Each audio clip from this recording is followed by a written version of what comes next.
Usually നമ്മൾ ceiling fans പിടിപ്പിക്കാറ് റൂമിൻ്റെ centre ചെയ്താണ്. Is that the right way? Yes and no. ഇപ്പോൾ റൂമിൻ്റെ സ്പേസ് ചെറുതാണ്, അല്ലെങ്കിൽ ഒരു ചെറിയ റൂം സൈസ് ആണെന്നുണ്ടെങ്കിൽ നമുക്ക് സെൻറ്റർ ചെയ്ത് ഫാൻ ഇടാം. കാര്യം ആ ഒരു ചെറിയ സ്പേസിൽ നമുക്ക് അങ്ങനെ അങ്ങോട്ടും ഇങ്ങോട്ടും നീക്കി കഴിഞ്ഞാൽ വോളുമ തട്ടാനുള്ളൊക്കെ ചാൻസ് ഉള്ളതുകൊണ്ട് നമുക്ക് സെൻറ്റർ ചെയ്ത് പിടിപ്പിക്കാം. നേരെ മറിച്ച് അത്യാവശ്യം ഒരു വലിയ സ്പേസ് ആണ്, ബെഡ്റൂമൊക്കെ ആണെന്നുണ്ടെങ്കിൽ നമ്മൾ ആദ്യം ഫേർണിച്ചർ ലേഔട്ട് ചെയ്തിട്ട് എവിടെയാണോ നമ്മുടെ കട്ടിൽ വരുന്നത് അതിൻ്റെ അവിടെ നിന്ന് ലെഗ് സൈഡിൽ നിന്ന് 2 അടി വിട്ടിട്ട് ബാക്കിലോട്ട് ആണ് നമ്മൾ ഫാൻ ഫിക്സ് ചെയ്യേണ്ടത്.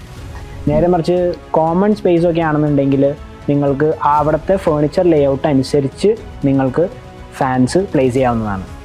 അപ്പോൾ ഇതിൽ സമ്മപ്പ് എന്താണെന്ന് വെച്ച് കഴിഞ്ഞാൽ നിങ്ങൾ ആദ്യം നിങ്ങളുടെ വീടിൻ്റെ അല്ലെങ്കിൽ പ്ലാൻ ചെയ്യുമ്പോൾ നിങ്ങളുടെ ഫേർണിച്ചർ ലേഔട്ട് ഫിക്സ് ആക്കുക, എന്നിട്ട് നിങ്ങൾ ഫാനിൻ്റെ പൊസിഷൻ തീരുമാനിക്കുക. അപ്പോൾ ഇങ്ങനത്തെ ഇൻഫോർമേറ്റീവ് കണ്ടൻസിനായിട്ട് പ്ലീസ് ഡു ഫോളോ us.